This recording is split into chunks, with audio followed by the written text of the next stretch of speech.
오늘 우리에게 주시는 하나님의 말씀은 구약성경 출애굽기 40장 34절에서 38절까지의 말씀입니다.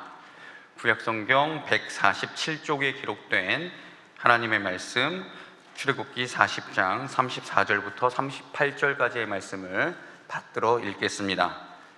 구름이 회막에 덮이고 여호와의 영광이 성막에 충만하매 모세가 회막에 들어갈 수 없었으니 이는 구름이 회막 위에 덮이고 여호와의 영광이 성막에 충만함이었으며, 구름이 성막 위에서 떠오를 때에는 이스라엘 자손이 그 모든 행진하는 길에 앞으로 나아갔고, 구름이 떠오르지 않을 때에는 떠오르는 날까지 나아가지 아니하였으며, 낮에는 여호와의 구름이 성막 위에 있고 밤에는 불이 그 구름 가운데 있음을 이스라엘의 온 족속이 그 행진하는 길에서 그들의 눈으로 보았더라. 아멘. 우리는 연말이 되면 여러 시상식 하는 것을 보게 되지요. 특별히 연예계 쪽이라든가 연말에 운동선수들 하는 사람들 연말 결산하고 시상할 때 보면은 상 받은 분들이, 수상 받는 분들이 이렇게 꽤 많은 수상 소감을 밝히는 것을 보곤 합니다. 이 상을 저에게 허락하신 하나님께 감사와 영광을 올려드립니다. 이렇게 하는 수상 소감을 듣곤 하는데요. 유명한 사람들이 하나님께 감사의 믿음을, 감사의 고백으로서 믿음을 고백할 때 여러분 어떤 생각이 드십니까? 야, 저렇게 공개적인 자리에서 공개적으로 신앙을 고백하는 거 쉽지 않을 텐데 나도 좀 기회가 되면 저렇게 할 수 있으면 참 좋겠다, 이런 생각하는 경우도 있습니다. 그리고 그런 사람들의 신앙을 보면서 도전도 받고요. 그러다 보니까 우리 자녀들에게도 그렇게 가르치곤 하죠. 야, 너 잘 돼가지고 하나님께 영광 돌려야 돼, 이렇게 가르치는 경우들이 꽤 있습니다. 근데 예전에 교육부 담당 목사를 할 때 이런 경우를 경험해 봤습니다. 고2 때까지 정말 신앙생활 잘하고 봉사도 잘하고 모든 면에서 훌륭한 정말 신앙의 모습을 보이던 한 친구가 있었습니다. 고3이 되는 첫 해, 첫 주일날 저에게 와서 이렇게 선포했습니다. 목사님, 다음에 어떤 말이 이어질지 대강 짐작이 가시죠? 좋은 대학 가기 위해 교회 1년만 쉬겠습니다. 그리고 좋은 대학 간 다음에 목사님이 신앙생활 잘하겠습니다 라고 저에게 공개적으로 선포하고 갔습니다. 그런데 여러분, 이렇게 말한 것이 이 친구의 말일까요? 아니면 부모님의 말일까요? 이 친구 1년 뒤에 좋은 대학 갔습니다. 공부 열심히 해서 정말 좋은 대학 갔습니다. 그런데 신앙도 같이 갔습니다. 먼 곳으로 갔습니다. 신앙이. 대학으로는 하나님께 영광이 되었을지 모르겠습니다만 그 신앙의 모습은 하나님께 전혀 영광이 되지 않았습니다. 여러분, 제가 자란 가정의 이야기를 드리는 것을 잠시 양해해 주시기 바랍니다. 제 선친께서는 장로 직분을 받고 별세하셨지만 삶과 신앙에 참 우여곡절이 많으셨습니다. 제가 이제 올해 나이로 50살 됐는데요, 이렇게 말씀드리면 하시는 반응은 두 가지죠. 생각보다 나이가 많지 않네, 아니면 그거밖에 안 됐어? 이렇게 생각하실 수도 있는데 해석은 여러분께 맡기겠습니다. 저희 선친께서는 지금 제 나이보다 더 어렸을 때 45살 때 풍을 맞으셔가지고요, 거동이 좀 불편하셨습니다. 그리고 또 6년 뒤에는 운영하시던 사업체가 부도를 맞으셔서요, 굉장히 큰 어려움 겪었고요. 근데 제 선친께서 이제 몸이 아프시고 또 사업체 어려움을 겪으실 때 이제 교회에서 많은 분들이 오셨어요. 또 지인들 중에 같이 신앙생활 하셨던 분들, 많은 분들이 오셔가지고 위로도 해주시고 기도도 많이 해주셨습니다. 그런데 그 어린 나이에 제 귀에 들렸던 것은 위로도 좋고 기도도 좋은데 그 다음에 책망하시는 소리들이 꽤 크게 들렸습니다.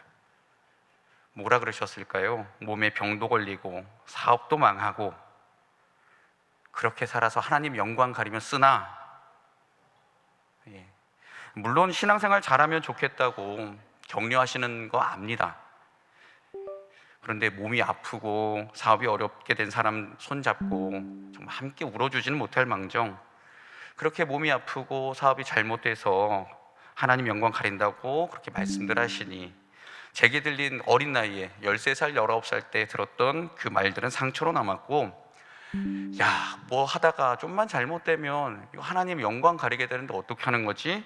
이런 생각을 가지고 청년 시기를 살게 되었습니다. 그런 중에 하나님의 은혜로 27살 되던 해에 신학교를 가게 되었습니다. 27살에 신학교를 가서 또 제 눈으로 성경을 보고 하나님의 은혜를 많이 경험하고 또 하나님의 영광이 도대체 뭘까, 그런 것들을 생각하다 보니 하나님의 영광은 세상에서 잘 되고, 소위 말해서 좋은 집 살고 넓은 집 살고 좋은 차 타고 다른 이들보다 더 여유롭게 살고 자녀 손들이 무탈하게 되고 원하는 학교 가게 되고 취업하고 아무런 걱정 없이 살아가는 것, 정말 이게 하나님의 영광인가? 하나님의 영광 나타내는 것인가? 이런 의문을 가지고 성경을 읽고 또 하나님께 여쭈어보고 묻고 또 그렇게 물었습니다. 그래서 지금까지 목회 생활을 하면서 내린 결론, 하나님의 영광, 도대체 우리가 경험해야 되는 하나님의 영광은 무엇인가? 우리 오늘 성도들과 함께 그 말씀을 한번 나눠보고자 합니다. 신약성경 요한복음 12장에 보면 예수님께서 이제 십자가 지시기 전에 헬라인들이 예수님께 인사를 드리러 오는 장면이 기록되어 있습니다. 그때 예수님께서 그 사람들에게 뭐라고 말씀하셨냐 하면, 예수께서 대답하여 이르시되 인자가 영광을 얻을 때가 되었도다, 이렇게 말씀하셨습니다. 십자가를 앞에 두고 계십니다. 그런데 헬라 사람들이 와서 예수님께 인사를 드리니까, 야, 이제 내가 영광 얻을 때가 되었다라고 제자들에게 말씀해 주셨습니다.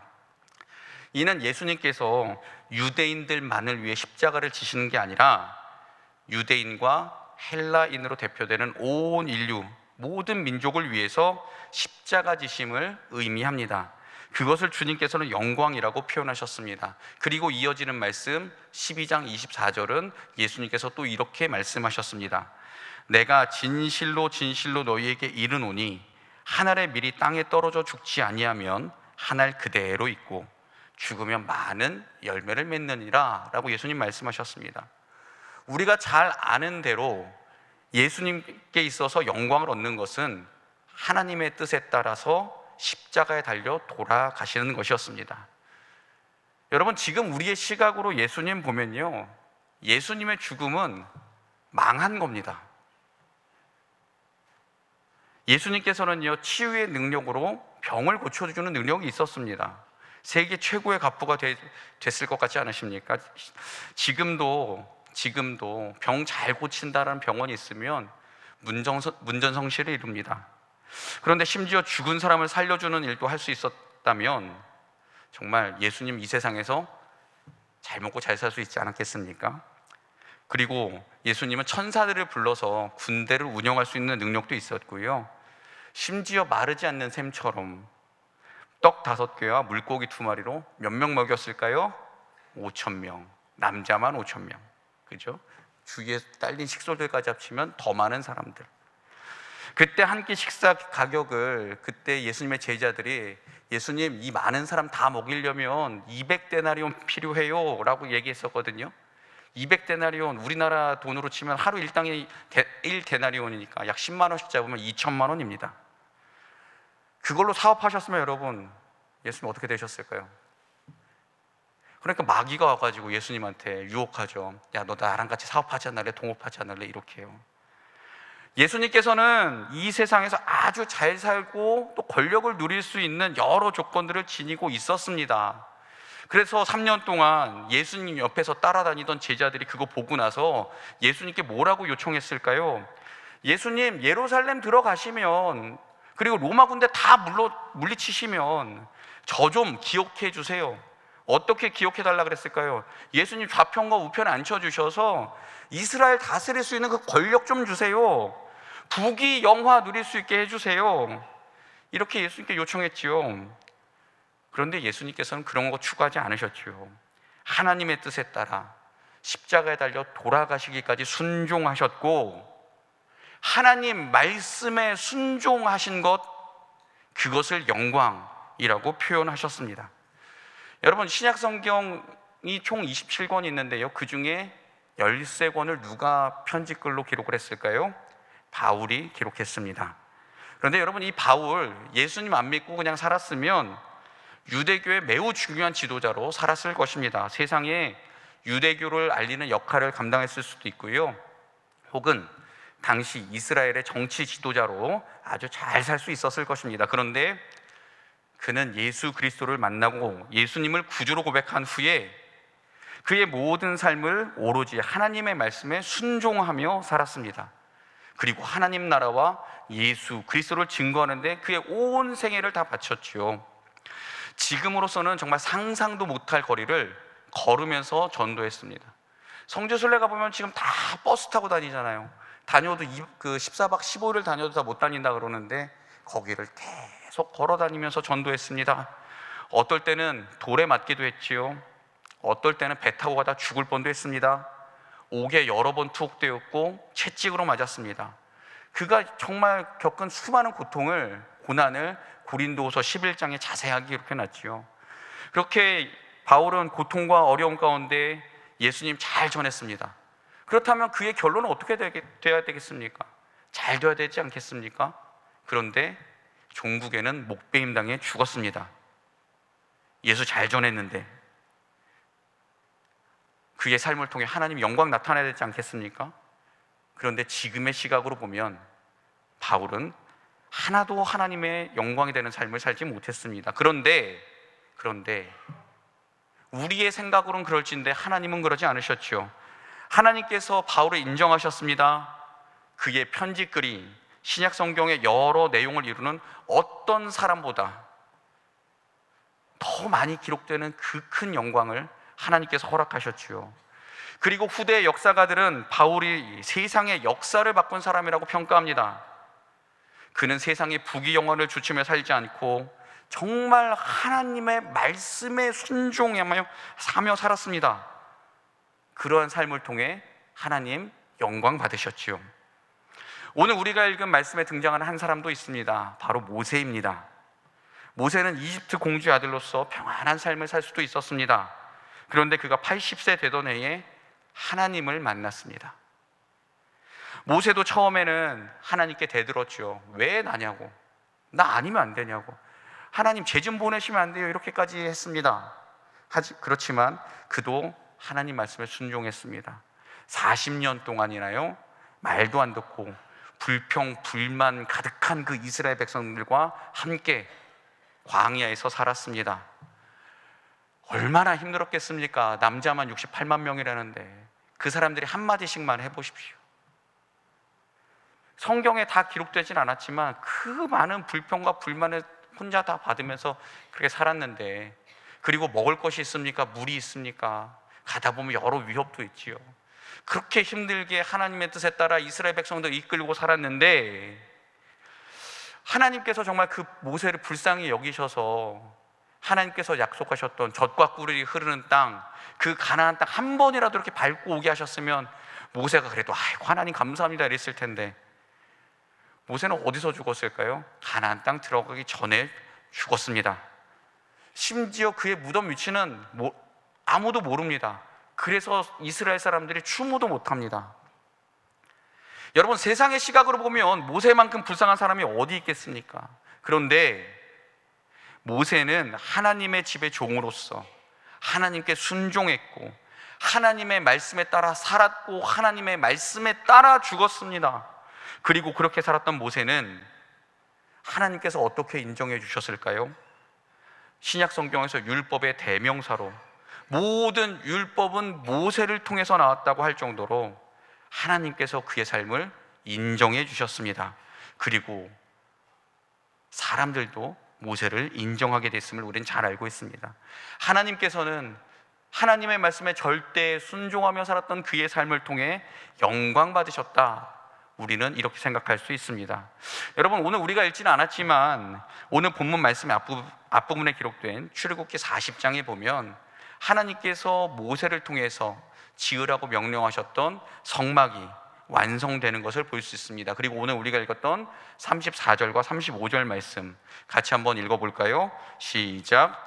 구름이 회막에 덮이고 여호와의 영광이 성막에 충만하매 모세가 회막에 들어갈 수 없었으니 이는 구름이 회막 위에 덮이고 여호와의 영광이 성막에 충만하였으며 아멘.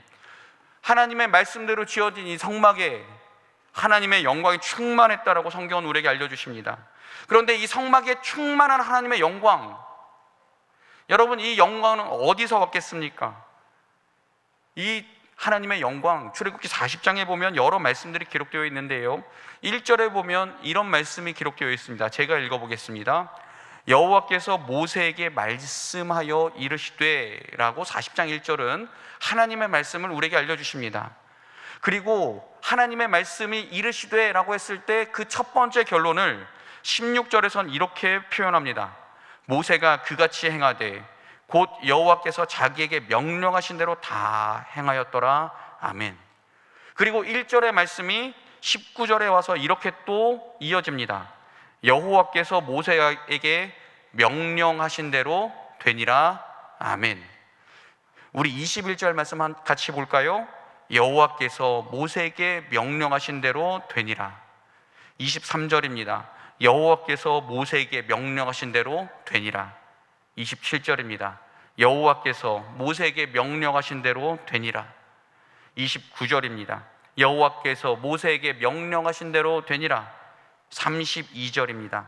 여호와께서 모세에게 명령하신 대로 되니라. 아멘. 그리고 33절 마지막 부분에 이렇게 모세의 행동을 묘사합니다. 모세가 이같이 역사를 마치니. 여러분, 모세가 어떻게 성막을 만들었습니까? 어떻게 마무리했습니까? 여호와께서 명령하신 대로 했습니다. 하나님 말씀대로 지킨 것입니다. 기독교적 용어를 사용하면 하나님 말씀에 순종한 것입니다. 하나님 뜻대로 한 것입니다. 그랬더니 명령하신 대로 되었다라고 말씀은 우리에게 알려줍니다. 그리고 이어지는 34절, 여호와의 영광이 성막에 충만하매. 할렐루야. 사랑하는 여러분, 그렇다면 우리는 여호와의 영광이 임하는 것을, 하나님의 영광이 가득한 것을 우리는 이렇게 생각해 볼 수 있지 않겠습니까?